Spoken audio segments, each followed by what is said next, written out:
Assalamualaikum warahmatullahi wabarakatuh dan salam sejahtera. Saya Nur Izzati Syamirah binti Amir Rasul, nombor metrik S688083 dari program Persarjana Muda Pengurusan Pengajian Polisi. Pada hari ini saya akan membentangkan tentang perbandingan sistem pendidikan di Malaysia dan Indonesia. Seterusnya, struktur sistem pendidikan Malaysia dan Indonesia, di mana pendidikan di Malaysia ni dibahagikan beberapa tahap, antaranya ialah pendidikan prasekolah atau tadika untuk kanak-kanak berumur 4 hingga 6 tahun.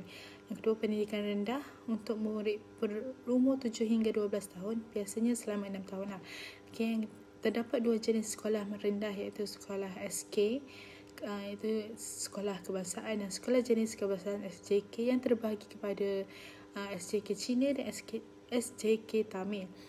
Seterusnya, pendidikan menengah berlanjutan selama 5 tahun yang dibahagikan kepada dua tahap, iaitu menengah rendah tingkatan 1 hingga 3 dan menengah atas tingkatan 4 dan 5. Seterusnya, melanjutkan pelajaran di pendidikan tinggi. Selepas menengah, pelajar boleh melanjutkan pelajaran di institusi pengajian tinggi seperti universiti, politeknik atau kolej komuniti. Berbeza pula pada pendidikan di Indonesia, di mana dibahagikan beberapa tahap, antaranya ialah taman kanak-kanak TK yang untuk anak usia 3 hingga 6 tahun, sekolah dasar SD berlangsung selama 6 tahun, iaitu kelas 1 hingga kelas 6 untuk anak-anak usia 7 hingga 12 tahun. Seterusnya, sekolah menengah pertama iaitu SMP selama 3 tahun, iaitu kelas 7 hingga 9 untuk siswa berusia 13 hingga 15 tahun. Seterusnya, sekolah menengah atas SMA atau sekolah menengah kejuruan SMK selama 3 tahun, kelas 10 hingga 12. Seterusnya, pendidikan tinggi. Pelajar dapat melanjutkan pendidikan ke universiti, politeknik atau institusi pendidikan tinggi yang lain. Seterusnya, setiap nama membawa makna, dan begitu juga dalam pembelajaran. Bagaimana panggilan dan penamaan membentuk cara kita belajar.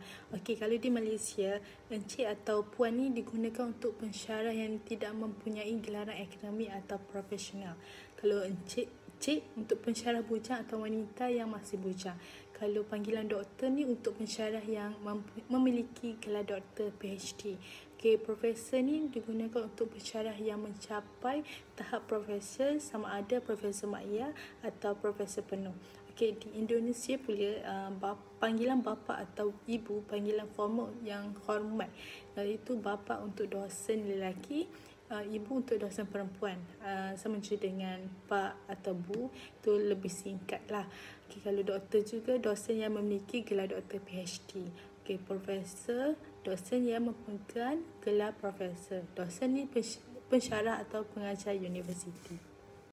Baiklah, sekarang kita akan menyelami pengalaman unit mahasiswa UMT di UNMIM, di mana pembelajaran akademik ini bertemu dengan pertumbuhan peribadi.